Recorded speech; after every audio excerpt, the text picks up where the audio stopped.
सोचिए आप सुबह सुबह उठते हैं और पाते हैं कि आपके शहर में ज़ोंबी वायरस फैल चुका है। इसका मतलब है कि अब जान बचाने के लिए आपको रियल लाइफ में रेसिडेंट इविल खेलने का समय आ चुका है, क्योंकि भैया आप घर पर रहकर ज़ोंबी वायरस के खत्म होने का इंतजार करना काफी मुश्किल होने वाला है, क्योंकि बहुत ही जल्द आपके घर और मोहल्ले की बिजली भी चली जाएगी, क्योंकि ना पावर ग्रिड में काम करने के लिए कोई इंसान बचा है और ना ही लाइन को मेंटेनेंस करने के लिए, ना ही आपके घर पे कोई हथियार या रॉकेट लॉन्चर है और ना ही इतना खाना है कि आप 6-7 महीने तक घर में रहकर इंतजार कर पाए कि ये वायरस खत्म हो। अब ये समझने का समय आ गया है कि बहुत ही जल्द आपका प्यारा पड़ोसी आपके खून का प्यासा पड़ोसी बन जाएगा। तो अब ऐसे हालात में आप क्या करोगे, कहां जाओगे? तो आज के इस वीडियो में हम जानेंगे कि अपनी जान को ज़ोंबीज़ के हमले से कैसे बचाएं, क्या करें और क्या ना करें। तो बिना किसी देरी के शुरू करते हैं आज का फाड़ू वीडियो।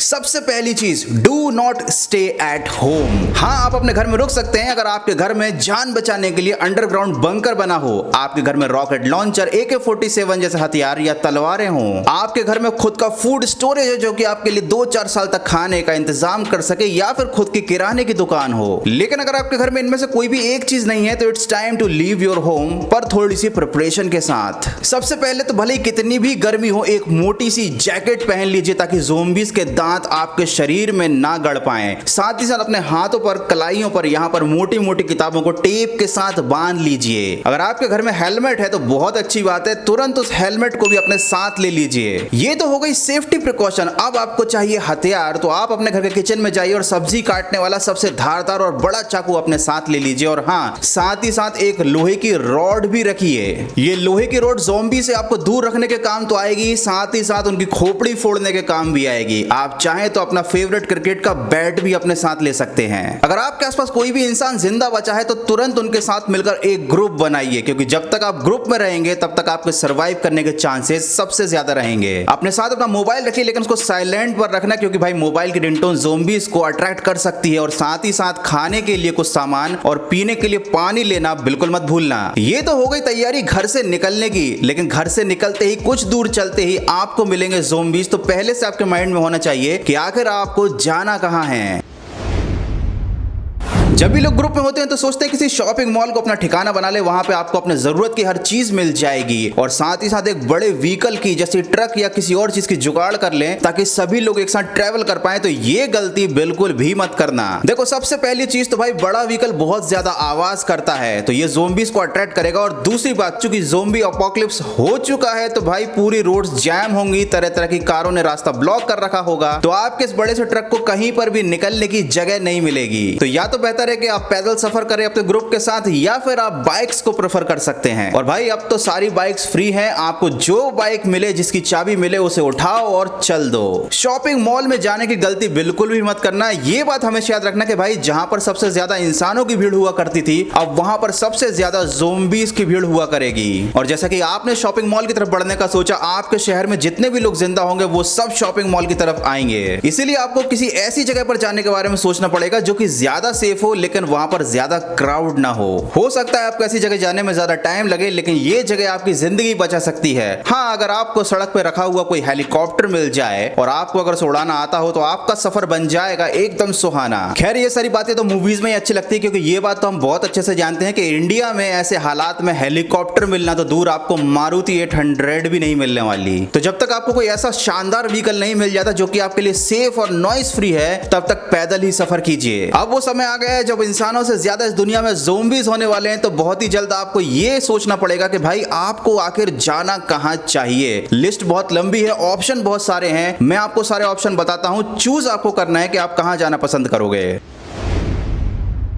देखो, मैं हवा में बातें नहीं करूंगा कि आप किसी आइलैंड पर चले जाओ या माउंट एवरेस्ट पर जाकर रहने लगो, क्योंकि मुझे मालूम है कि ये काफी मुश्किल और काफी दूर हैं। लेकिन मैं आपको बताऊंगा कुछ ऐसे ऑप्शन जो कि आपके आसपास ही अवेलेबल हैं। लेकिन कहीं पर भी जाने से पहले आपको चाहिए हथियार। तो भाई सबसे पहले जुगाड़ करते हैं हम वेपन्स की। जरा दिमाग लगाइए, आपके शहर में आपको वेपन्स कहां पर मिलेंगे? देखो, ये इंडिया है, यहाँ पर हर किसी के घर में वेपन्स नहीं होते हैं, और ना ही ये किराने की दुकानों पर मिलते हैं जहां से आप इन्हें उठा सको। तो आपके लिए वेपन्स मिलेंगे केवल 2 जगह पर। नंबर वन है पुलिस स्टेशन और दूसरा है बैंक, जहां के सिक्योरिटी गार्ड के पास अपनी खुद की एक गन होती है। देखो इस बात की गारंटी नहीं है कि वो गन्स चलती भी है कि नहीं, लेकिन फिर भी at least you will have some weapon. तो सबसे पहला मिशन आपका ये होना चाहिए कि इन दोनों जगहों में से जो भी आपके घर के सबसे पास हो, कैसे भी करके वहां से अपने लिए वेपन जरूर निकालिए। अब आपके पास व्हीकल भी है, आपके पास वेपन भी है और आपके पास अपना एक ग्रुप भी है, तो सबसे पहले आप कहां जाना पसंद करोगे? एक फार्म हाउस। देखो फार्म हाउस शहर से काफी दूर होते हैं, ये आबादी से भी दूर होते हैं और यहाँ पर रहने खाने के लिए सारी व्यवस्थाएं होती हैं। और बहुत से फार्म हाउस तो ऐसे होते हैं जहां पर जाने की सड़कें काफी कच्ची और खराब होती हैं, तो ये बात तो पॉसिबल है कि भाई वहां पर भीड़ बिल्कुल भी नहीं मिलने वाली, और जहां पर भीड़ कम होगी वहां पर ज़ोंबीज भी कम होंगे।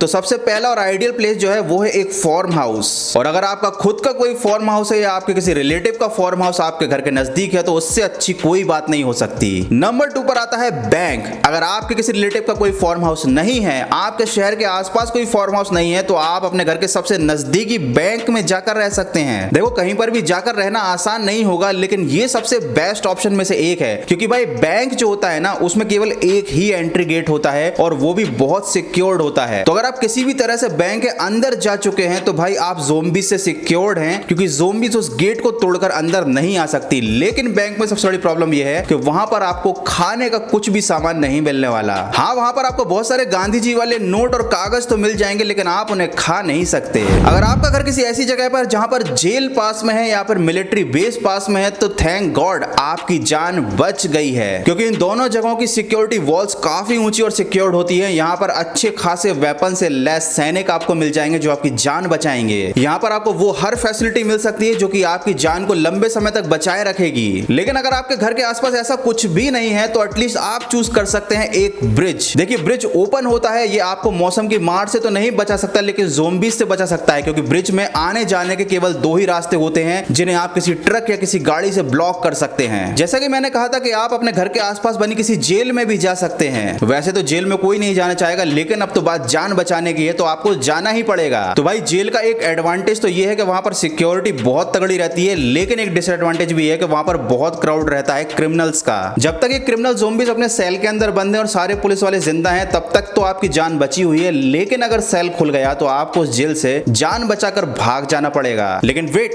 भागने से पहले उस जेल में अवेलेबल जितने हथियार हो सकते हैं वो सब अपने साथ जरूर ले लेना। आप कुछ ऐसी जगहों की बात करते हैं जो दुनिया में सबसे ज्यादा सेफ हैं और मिलना भी मुश्किल है, लेकिन अगर आप उन तक पहुंच गए तो भाई आपकी बल्ले बल्ले हो जाएगी। अगर आपका घर किसी समुद्र के पास है तो आप किसी शिप में अपना ठिकाना बना सकते हैं। आपको जैसे तैसे करके उस शिप में पहुंचना ही पड़ेगा। लेकिन अगर आप एक बार उस शिप पे पहुंच गए तो ज़ोंबीज आप तक नहीं पहुंच पाएंगी, और आपका शिप तब तक आपको समुद्र के बीचों बीच सेफ रखेगा जब तक कि ये ज़ोंबी वायरस खत्म नहीं हो जाता। आप उस शिप का यूज करके किसी अच्छे से आइलैंड पर भी जा सकते हैं, क्योंकि आइलैंड पर आबादी काफी कम होती है। ज़ोंबी वायरस के वहां तक पहुंचने की पॉसिबिलिटी ऑलमोस्ट 0 होगी। लेकिन किसी भी आइलैंड पर जिंदगी जीना इतना आसान नहीं होता। उसके लिए आपको शिकार करना आना चाहिए, उसके लिए आपको तैरना आना चाहिए, उसके लिए आपको अपने कपड़े खुद से सिलना आना चाहिए, खेती बाड़ी करनी आनी चाहिए। अगर आपके अंदर इतने सारे टैलेंट्स हैं तो आप आराम से किसी भी आइलैंड पर जिंदा रह सकते हैं। हाँ, और अगर आप किसी ऐसे आइलैंड पर पहुंच गए जहां पर पहले से कोई रिसोर्ट या होटल बना हुआ है, तब आपका काम आसान हो जाएगा। बस आपको उस रिसोर्ट में अवेलेबल थोड़े से ज़ोंबीज को मारना पड़ेगा। दूसरा ऑप्शन है किसी भी पुराने किले में चले जाइए, क्योंकि किले की दीवारें काफी ऊंची होती हैं, तो ये किला आपको टेम्परेरीली किसी भी ज़ोंबी अटैक से बचा सकता है। लेकिन किले के साथ सबसे बड़ी दिक्कत यह है कि एक तो ऐसे बंद किले मिलना काफी मुश्किल होते हैं, दूसरी बात किलों के अंदर बहुत सारे एंट्री गेट होते हैं। तो अगर आप सोचते हैं कि आपने एक गेट बंद कर दिया है, तो यह भी हो सकता है कि किसी दूसरी जगह से ज़ोंबीज उस किले के अंदर आ जाएं। किले काफी सुनसान जगह पर होते हैं, तो वहां पर ना आपको बिजली मिलेगी, ना खाना मिलेगा, ना ही पीने के लिए साफ पानी मिलेगा। हो सकता है रात के समय आपका सामना सांप और बिच्छू से भी हो जाए। लेकिन अगर आपके पास कुछ भी ऑप्शन नहीं है, तो आप थोड़ी देर तो उस किले में रुककर अपनी जान बचा सकते हैं और सोच सकते हैं कि आपका नेक्स्ट डेस्टिनेशन क्या होने वाला है। अगर आप किसी पहाड़ी इलाके में रह सकते हैं, तो आप पहाड़ी की ऊंचाई में जाकर रह सकते हैं, अपनी जान बचा सकते हैं, क्योंकि पहाड़ियों में जब ऊंचाई पर जाते हैं तो वहां पर आने जाने के रास्ते काफी दुर्गम होते हैं। आप एक बार ऊंचाई पर पहुंचकर उन रास्तों को पत्थरों से ब्लॉक कर सकते हैं ताकि ज़ोंबीज आप तक ना पहुंच पाएं। वहां पर आप अपनी एक छोटी सी झोपड़ी बना सकते हैं, आपको खाने के लिए काफी चीजें मिल जाएंगी। लेकिन पर्वतों की ऊंचाई पर रहने का एक नुकसान ये भी है कि काफी दूर से ज़ोंबीज आपको देख सकते हैं, और एक बार अगर ज़ोंबीज का पूरा सैलाब आपकी तरफ बढ़ गया तो फिर वहां से निकलना आपके लिए मुश्किल हो जाएगा। अब सबसे आखिरी ऑप्शन की तरफ चलते हैं, जो कि दुनिया में सबसे ज्यादा सेफ सेफ है वो है न्यूक्लियर बंकर। गवर्नमेंट के द्वारा जब भी कोई न्यूक्लियर एक्सपेरिमेंट किया जाता है तो बहुत सारी जगहों पर न्यूक्लियर बंकर बनाए जाते हैं जो कि काफी ज्यादा सिक्योर्ड होते हैं और उनके अंदर हर वो फैसिलिटी होती है जो कि एक ज़ॉम्बी अपोकलिप्स में आपको सरवाइव करने में मदद करेगी। जगह तो काफी अच्छी है लेकिन यहाँ तक पहुंचना काफी ज्यादा मुश्किल हो सकता है क्योंकि एक तो ये जगह आबादी से काफी दूर बनाई जाती है और ये हिडन होती है। नॉर्मल सिविलियन को पता ही नहीं होता कि आखिर न्यूक्लियर बंकर कहां पर बना हुआ है और अगर जैसे तैसे भटकते आप किसी न्यूक्लियर बंकर तक पहुंच भी गए तो किसी भी सिविलियन को वहां पर अंदर आना अलाउड नहीं होता है क्योंकि सभी पैसे वाले नेता, अभिनेता और सेना के अधिकारी उस न्यूक्लियर बंकर के अंदर पहले से ही पहुंच चुके होंगे। लेकिन हो सकता है आपकी किस्मत बहुत अच्छी हो, आपको कोई ऐसा खाली बंकर मिल जाए जहां पर आप छुपकर अपनी जान बचा सको। तो यार मुझे कमेंट करके जरूर बताना कि ऐसी कौन सी जगह है जहां पर आप जाना चाहोगे और अगर ऐसी कोई जगह है जो मैं बताना भूल गया हूं तो आप मुझे वो कमेंट करके जरूर बताना। मुझे मालूम है अभी वीडियो देखने वाले बहुत से लोग सोच रहे होंगे कि क्या यार ज़ॉम्बी अपोकलिप्स वगैरह की बकवास बातें हैं, ये सब कहां होने वाला है, 2 वक्त की रोटी की इंसान जुगाड़ नहीं कर पा रहा है। तो भैया चाइना का कोई भरोसा है क्या, कब कौन सा वायरस छोड़ दे। तो प्रिपेयर जरूर रहो, सोच के रखो कि भाई अगर ऐसा कुछ हो गया तो कहां जाओगे, क्या करोगे। तो यार आज की वीडियो में बस इतना ही। अगर वीडियो अच्छा लगा है, देखने में मजा आया है, आई थिंक आया ही होगा, तो लाइक जरूर करना। नए हो चैनल पर पहली बार आए हो तो ऐसे ही वीडियोस को देखने के लिए सब्सक्राइब कर देना। मिलते हैं अगले फाड़ू वीडियो में।